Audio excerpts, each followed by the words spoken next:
నమస్తే, welcome to I news. నేను ఆశ. America president Donald Trump తనదైన శైలిలో మరొకసారి ప్రత్యర్థి దేశాలపై విరుచుకుపడ్డారు. ముఖ్యంగా వెనిజులాలో రష్యా, చైనా నిర్మించిన రక్షణ వ్యవస్థల వైఫల్యాన్ని ఎండగడుతూ ఆయన చేసిన వ్యాఖ్యలు ఇప్పుడు సోషల్ మీడియాలో వైరల్ అవుతున్నాయి. వారికి అది ఎలా పనిచేసింది అంటూ ట్రంప్ వేసిన సెటైర్లకు రష్యా, చైనాలు బెంబేలెత్తుతున్నాయి. అసలు వెనిజులా వేదికగా ట్రంప్ ఇచ్చిన ఆ షాకింగ్ స్టేట్మెంట్ ఏంటి? అమెరికా అగ్రరాజ్యమని ఆయన ఎలా నిరూపించారు? ఈ స్పెషల్ స్టోరీలో చూద్దాం. ప్రపంచ రక్షణ రంగంలో తలకిందులైన లెక్కలు కనిపిస్తున్నాయి.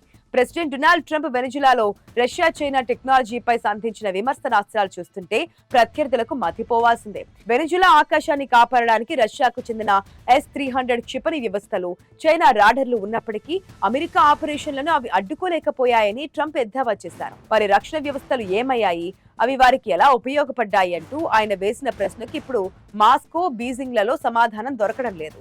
ట్రంప్ ఊరికే విమర్శలు చేయలేదు. అమెరికా సైనిక శక్తి ముందు రష్యా, చైనాల టెక్నాలజీ జుజుబి అని తేల్చి చెప్పారు.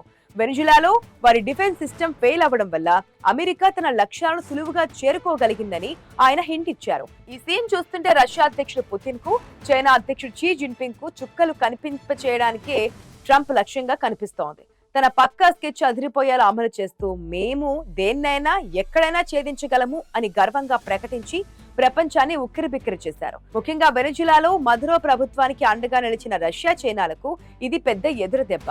రక్షణ వ్యవస్థల అమ్మకాల ద్వారా బిలియన్ల డాలర్లు సంపాదించే రష్యాకు ఈ వైఫల్యం తీరని నష్టాన్ని మిగిల్చింది.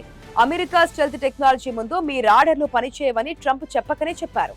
ఈ ప్రకటనతో అంతర్జాతీయ రక్షణ మార్కెట్లో అమెరికా ఆయుధాల డిమాండ్ పెరగడం ఖాయంగా కనిపిస్తోంది. ఒకవైపు రష్యా తన ఆయుధాలే గొప్పవని ప్రచారం చేసుకుంటూ ఉంటే ట్రంప్ మాత్రం లైవ్ లో వాటిని తుత్తునీలు చేశారు. మరి ట్రంప్ వేసిన ఈ వ్యంగ్యాస్త్రాలకు రష్యా, చైనాలు ఎలాంటి కౌంటర్ ఇస్తాయి? అమెరికా తన ఆధిపత్యాన్ని ఇలాగే కొనసాగిస్తుందా?